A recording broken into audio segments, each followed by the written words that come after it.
Welcome to another deep dive. This time, we're tackling the Yuan Dynasty. Ah, the Yuan Dynasty. That's right. We're going to unpack the rise and fall of this Mongol-led dynasty. Mm. It ruled all of China, Yeah. from 1271 to 1368. We'll explore its impact, its unique society, Uh-huh. and maybe even uncover a few surprises along the way. Sounds good. So most people, when they think of Chinese dynasties, they picture, this long, continuous line of Han Chinese rulers. Yeah, it's a common perception. But the Yuan dynasty, it's different. It really shakes things up. It really does. It's like the sudden plot twist. Mm. Before we get into the details, can you give us a little background? Sure, man. Set the scene for us. How did this Mongol dynasty even come to control China? Well, you got to start with the Mongols themselves. Okay, They were this nomadic group from the steppes of Central Asia, right. and they built this massive empire across Eurasia, under Genghis Khan. Genghis Khan, now there's a name everyone's heard of. He was a formidable leader, no doubt. But he wasn't the one who actually established the Yuan dynasty in China, right? That's correct. It was his grandson, Kublai Khan. Kublai Khan. Yeah, he was the one who solidified Mongol control over China. Fascinating. And he did it, through this really savvy combination of military might and this understanding of Chinese political systems. So it wasn't just about brute force. Not at all. He had a more, I don't know. A more nuanced. Yeah, nuanced. Exactly. He knew that to rule effectively, you get to appeal to the Chinese population. Makes sense. And a great example of this is his choice of capital city. Oh, interesting. So he built his new capital, Kambolik, right next to the former Jurchen capital. Which is modern-day Beijing. Exactly. Wow. It was a very symbolic move, I see. showing a connection to the previous dynasty, but also, establishing his own distinct center of power. So it's like he's saying, hey, we're in charge now, but we're not throwing everything out the window. That's a good way to put it. So how did Kublai Khan actually blend those Mongol traditions with Chinese governance? Real? I mean, did he just impose Mongol law on everyone? No, not at all. Okay. He was much more clever than that. Yeah. He adopted a Chinese dynastic name, Great Yuan, Interesting. and even used a Chinese era named Ziyuan, Uh-huh. which was common practice among Chinese emperors. Right. He also retained those key Chinese administrative structures, Such as? like the Imperial Secretariat and the 6 ministries. Wait, hold on. The 6 ministries. Yeah. Can you break that down for us? What did they actually do? Sure. So think of them as like the major departments of the government. Okay. You had the Ministry of Personnel, responsible for appointing and evaluating officials. Okay. The Ministry of Revenue, which handled taxes and finances. Right, right. The Ministry of Rites, which oversaw ceremonies and rituals. Makes sense. The Ministry of War, in charge of military affairs, obviously. Uh-huh. Then you have the Ministry of Justice, dealing with legal matters. Okay. And finally, the Ministry of Works, Okay. which managed construction projects and infrastructure. Okay, yeah, that makes sense. Like a well-oiled machine, each ministry has its own role to play. Exactly.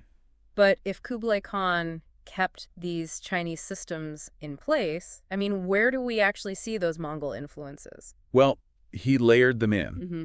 For example, alongside those 6 ministries, Okay. he established a privy council, A privy council. Interesting. which was heavily influenced by Mongol military traditions. Ah, I see. This council held significant power, especially when it came to matters of, like, war and strategy. So he kept the Chinese bureaucracy humming along, Yeah. but also created this parallel structure reflecting Mongol priorities, like a dual system of governance almost. You could see that. Were there any areas where he completely diverged from those Chinese traditions? Oh, definitely. Okay, what? One of the most striking examples is the Yuan Dynasty's legal system. Okay. So, while they retained that Chinese Ministry of Justice, they also established separate legal codes and courts Oh, wow. for Mongols and the Simu. The Simu. Who were they?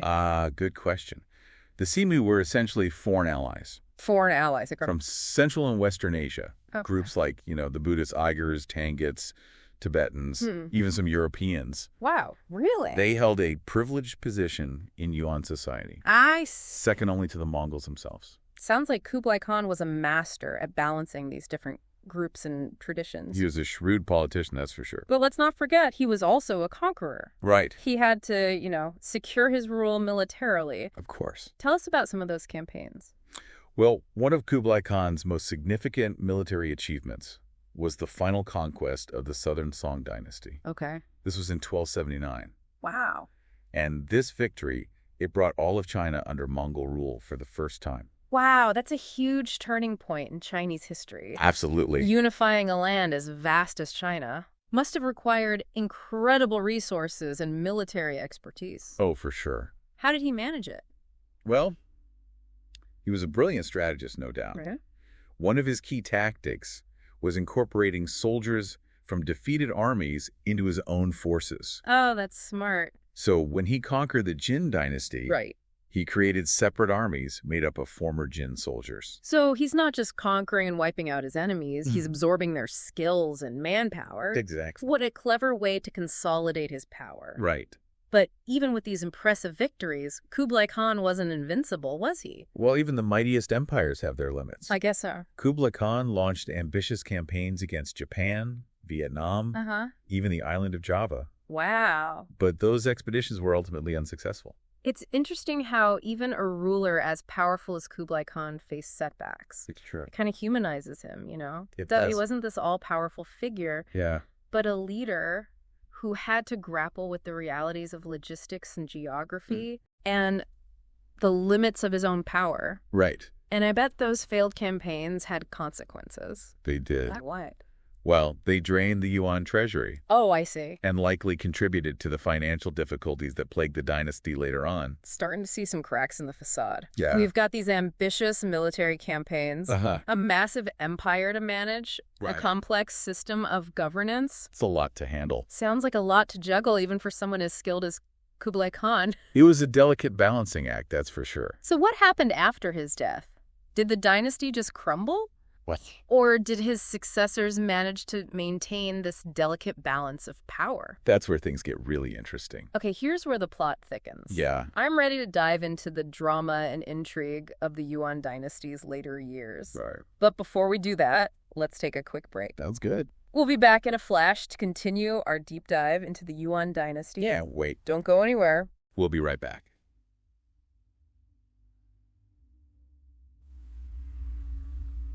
Welcome back. We left off talking about all the challenges facing the Yuan dynasty after Kublai Khan died. Yeah, when you think about successions in dynasties, you kind of imagine this smooth transfer of power from one ruler to the next. It seems logical. But it sounds like that wasn't really the case with the Yuan dynasty. Not at all. The succession struggles were a major source of instability. Oh, really? Yeah, so Kublai Khan's chosen heir, he actually died before him. Oh, wow.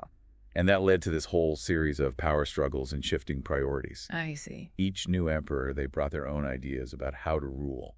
Hmm. And that often led to like these abrupt changes in policy. Oh, wow. And sometimes even like purges of officials. Imagine the uncertainty and the tension at the court. Oh, it must have been a crazy time. Every time a new emperor came to power, it's Yeah. like hitting the reset button. Exactly. How did these succession struggles actually play out? Can you give us some examples? Sure. So take Timur Khan, for instance. Sure. He was Kublai Khan's grandson, Right. the second Yuan emperor. Okay. And he actually tried to continue a lot of his grandfather's policies, Interesting. focusing on consolidating Mongol control and maintaining peace with neighboring countries. So a bit of stability after the tumultuous reign of Kublai Khan. Yeah, for a while. Okay. But then you have Kublai Khan. Kublai Khan. He came to power in 1294. Right. And he had very different ideas about how to manage the empire's finances. Like what? Well, he introduced a series of radical monetary reforms, Oh, this is interesting. including the introduction of paper money on a large scale. Now, we might think of paper money as a pretty standard thing today. Yeah, of course. But back then, that was a pretty revolutionary idea. Oh, totally. It was a bold experiment. Was it successful? Well, it ultimately backfired. Hmm. The paper currency, it wasn't properly managed, I see. and it led to hyperinflation and economic chaos. Wow. So those financial difficulties we talked about earlier, Yeah, they actually intensified under Kublai Khan. they did. It sounds like the empire was starting to unravel from within. Yeah, there were definitely signs of trouble. Were there any emperors who managed to steer the dynasty back on course? Well, there was Ayurbarwada Buyantu Khan. Ayurbarwada Buyantu Khan? Okay. He reigned from 1311 to 1320, Right. and he was actually the first Yuan emperor after Kublai Khan to fully embrace mainstream Chinese culture. Oh, wow. He supported Confucianism, Hmm. encouraged Chinese scholarship, Hmm. even adopted a Chinese-style reign name.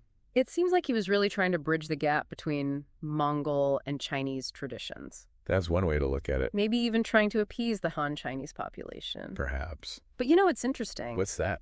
His embrace of Chinese culture actually alienated some of the Mongol elites. It did. Who saw it as like a betrayal of their heritage. Right. It just highlights those ongoing tensions within the Yuan dynasty. Between maintaining that Mongol identity and adapting to the realities of ruling over a predominantly Chinese population. It's a classic dilemma. This constant balancing act. Yeah. Trying to maintain power. Right. While navigating these cultural and political complexities. Not easy. So what about the last Yuan emperor, Khan Timur? Khan Timur, right? What was his reign like? Well, his reign was marked by a whole series of crises. Oh, no. Natural disasters, plagues. Wow. And ultimately, the Red Turban Rebellion. Yeah, which would lead to the dynasty's downfall. Exactly. It sounds like the Yuan dynasty was facing a perfect storm of problems by the time Khan Timur came to power. It was a tough time to be emperor. But let's back up a bit and talk about that social structure we mentioned earlier. Okay. This four-class system based on loyalty to the Mongols. Right. It's such a unique aspect of the Yuan dynasty. It's really fascinating. Can you tell us a bit more about how it worked in practice? So imagine a society where your social standing, it wasn't just about your ethnicity or your wealth, but about when you pledged your allegiance to the new regime. Wow, that's different. At the top, of course, were the Mongols themselves. Makes sense. They were the conquerors. Exactly. The ones who established the dynasty. They held the highest positions in government, enjoyed special privileges. So who came next? Next were the Simu. Right. Those foreign allies we discussed earlier. Exactly. They held important positions in the administration and the military. It was a strategic alliance then. It was. Not just ethnic favoritism. No, the Mongols needed skilled administrators, interpreters, military commanders. And they found them among the Simu. They did. So where did the Han Chinese fit into all of this? So the Han Chinese were actually divided into two groups. Two groups, okay. The Han, mainly northern Chinese who had surrendered to the Mongols earlier. Right. They occupied the third tier. Right. They were allowed to hold some government positions, but their opportunities were limited compared to the Mongols and the Simu. And I'm guessing the southern Chinese, the ones who resisted the Mongols the longest, right? They found themselves at the bottom of this social ladder. You guessed it. They were known as the Nan. The Nan. And they faced the most restrictions, often excluded from government positions, subjected to higher taxes. It's fascinating and a bit disheartening to see how conquest shaped the social fabric of Yuan China. It really does. You can almost imagine the resentment simmering beneath the surface. Oh, absolutely. Did this four-class system lead to any social unrest or uprisings? It definitely contributed to the tensions that eventually erupted in those rebellions. I see. The Han Chinese in particular, they felt marginalized and oppressed under Mongol rule. Yeah. And this resentment would play a key role in the Yuan dynasty's downfall. It's a reminder that even the most powerful empires are vulnerable to internal divisions and social unrest. Absolutely. But let's shift gears a bit. Talk about some of the positive aspects of Yuan rule. Sure. We often hear about the cultural exchange and innovation that flourished during this period. Right. Can you give us some examples of that? So the Yuan dynasty was a time of incredible cultural fusion. Partly because of the Pax Mongolica. The Pax Mongols. This period of peace and stability across Eurasia, it facilitated trade and travel on an unprecedented scale. So it's like the Mongol Empire inadvertently created this super highway for ideas and goods to flow between East and West. That's a great analogy. And the Yuan dynasty, right at the heart of this network, became a melting pot of cultures. He did. We see this in the art, the literature, even the cuisine of the period. Exactly. For example, the Yuan dynasty saw the development of this new type of drama called zaju. Zaju. Yeah, it blended elements of Chinese and foreign performance traditions. Zaju, that's a new one for me. What was it like? So imagine a performance with singing, dancing, acrobatics, spoken dialogue, all woven together into this complex and often humorous narrative. It was wildly popular during the Yuan dynasty. Really? And had a lasting impact on Chinese theater. So a bit like a variety show. Yeah. But with a storyline. Exactly. That's fascinating. What other cultural innovations emerged during this period? Well, we can't forget about blue and white porcelain. Ah, Yeah. this iconic style of ceramics Right. with its distinctive cobalt blue designs. It's beautiful. It really took off during the Yuan Dynasty. Hmm. Became highly sought after, both within China and abroad. I can see why. It's a testament to the skill of Yuan artisans Yeah. and the cultural exchange happening at the time. It's those little details, those everyday objects Right. that really bring history to life. I agree. Speaking of everyday life, what about the Mongols themselves? How did ruling over China change their own culture and traditions? It's a great question. So, while the Mongols definitely influenced Chinese culture, they were also influenced by the people they ruled. Oh, interesting. Some Mongol elites, they adopted Chinese clothing, customs, even language. So it was a two-way street. To some extent, yeah. This genuine exchange of ideas and practices. There was definitely exchange happening. But it's important to remember that the Mongols, Yeah. despite adopting some Chinese customs, Right.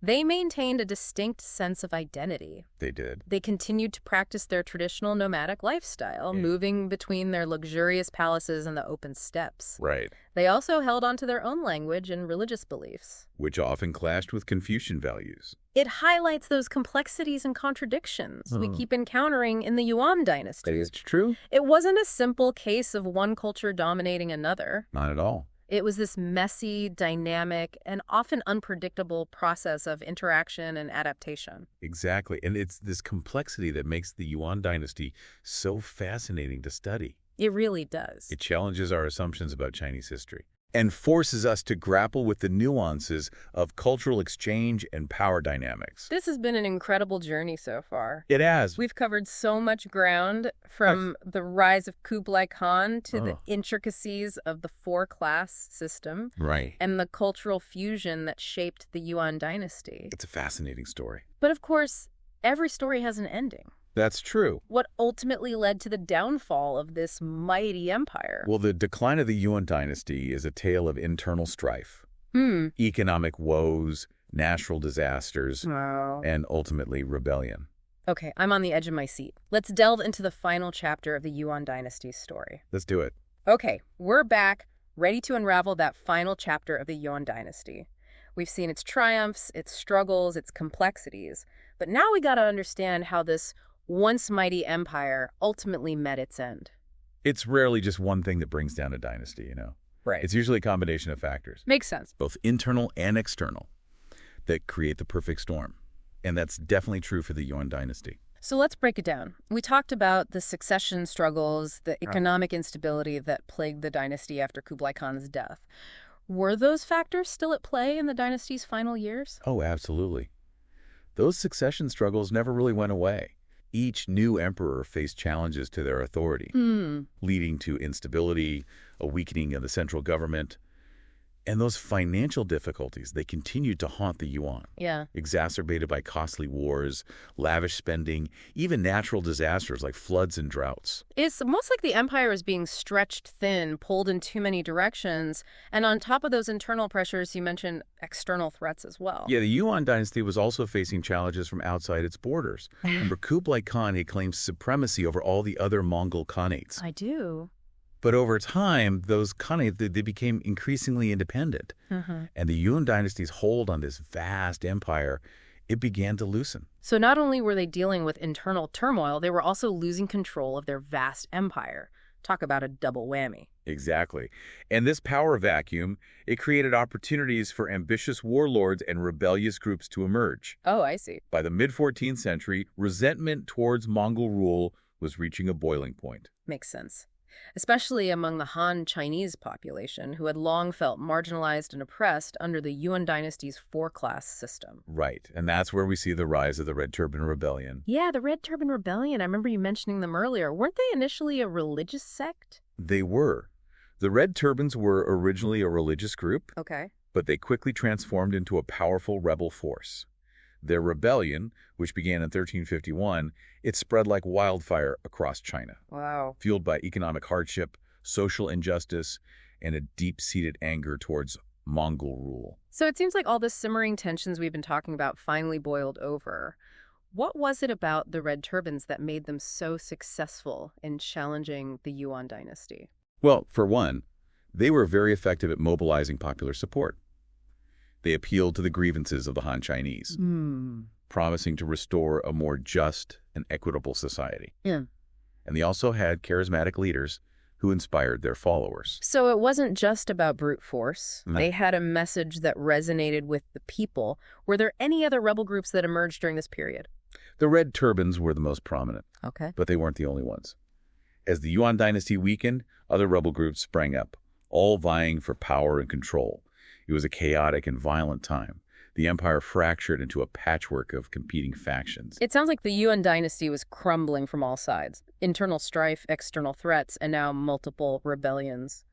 How did the Yuan emperors respond to this growing crisis? Well, Tokan Timur, the last Yuan emperor, he tried to quell the rebellions, tried to restore order, but his efforts were ultimately unsuccessful.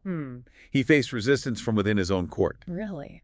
Mongol nobles squabbled amongst themselves, failed to present a united front against the rebels. So even in the face of this existential threat, they couldn't put aside their differences and work together. It seems not. And this disunity, coupled with the dynasty's already weakened state, it created an opportunity for a new leader to emerge. His name was Zhu Yanzhang. He would ultimately bring about the Yuan dynasty's downfall. Ah, Zhu Yuanzhang, the founder of the Ming dynasty. Tell us about him. What was his story? Zhu Yuanzhang's story is pretty remarkable. He was born into poverty, orphaned at a young age. He even spent time as a Buddhist monk. Wow. But he eventually joined the Red Turban Rebellion, and he quickly rose through the ranks, proving himself to be a brilliant military strategist and a charismatic leader. From poverty and obscurity to the leader of a rebellion, that's a pretty dramatic rise to power. How did he manage to overthrow the Yuan dynasty? He was a master at consolidating power and building alliances. He unified the rebel forces, outmaneuvered his rivals, and eventually defeated the Yuan armies in a series of decisive battles. And in 1368, he captured the Yuan capital, Kublai, marking the end of the Yuan dynasty and the beginning of the Ming era. What a dramatic turn of events. The Yuan dynasty, which had once seemed so invincible, was brought down by a former peasant who rose to become one of China's most significant rulers. It really shows that power is never absolute, and that even the mightiest empires are vulnerable to change. It's a reminder that history is full of surprises, Yeah. and that individuals can play a pivotal role in shaping the course of events. But even though the Yuan dynasty fell, it left a lasting legacy on China and the world. So let's talk about that legacy. We've explored the dynasty's rise and fall, its triumphs and its failures. But what were its most significant contributions? How should we remember the Yuan dynasty? Well, first and foremost, the Yuan dynasty. It shattered the traditional mold of Chinese dynastic rule. It demonstrated that a foreign power could conquer and govern all of China, Right. something that had never been done before. And while they were eventually overthrown, they paved the way for other non-Han dynasties, like the Manchu-led Qing dynasty, to rule China centuries later. So they fundamentally changed the political landscape of China, expanding the possibilities of who could hold power. What about those cultural contributions we discussed earlier? Did those have a lasting impact as well? Absolutely. The Yuan dynasty was a catalyst for unprecedented cultural exchange between East and West. Think about the spread of technologies, religious ideas, artistic styles, even food. The impact of this cultural fusion can still be seen in Chinese art, cuisine, language, even in the way we understand China's place in the world today. It's incredible to think about how a dynasty that lasted less than a century could have such a profound and lasting impact on Chinese culture. What about those advancements in science and technology? Did those contribute to the Yuan dynasty's legacy as well? Definitely. The Yuan dynasty saw significant progress in fields like mathematics, astronomy, medicine, even printing. And those advancements, they didn't disappear with the fall of the dynasty. Right. They laid the groundwork for future scientific and technological developments in China. So the Yuan dynasty, despite its relatively short lifespan, left an indelible mark on Chinese history and on the world. It was a period of immense change, of cultural collisions, political upheavals, and remarkable human achievements. It's a dynasty that challenges our assumptions, sparks our curiosity, and reminds us that history is never simple or straightforward. I think that's a perfect way to sum it up. The Yuan dynasty offers a glimpse into a fascinating and often contradictory world, a world of cultural fusion, political intrigue, and enduring legacies. It's a dynasty that continues to fascinate and inspire us, offering valuable lessons about the nature of power, the complexities of cultural exchange, and the enduring human spirit. Well, I don't know about you, but I'm feeling inspired to dive back into the books and learn even more about this incredible period in history. Maybe explore the intricacies of Yuan mathematics or delve into the stories of those who lived through this tumultuous time. And that's precisely the beauty of a deep dive. It sparks new questions, ignites our curiosity, and encourages us to keep exploring. So, to our listeners, we leave you with this final thought. The Yuan Dynasty, though a fleeting moment in the grand sweep of Chinese history, offers a window into a world of possibilities. A world where cultures collided, empires rose and fell, and the human spirit persevered. It's a dynasty worth remembering, exploring, and learning from. Until our next deep dive, keep those curious minds engaged and never stop exploring the fascinating tapestry of history.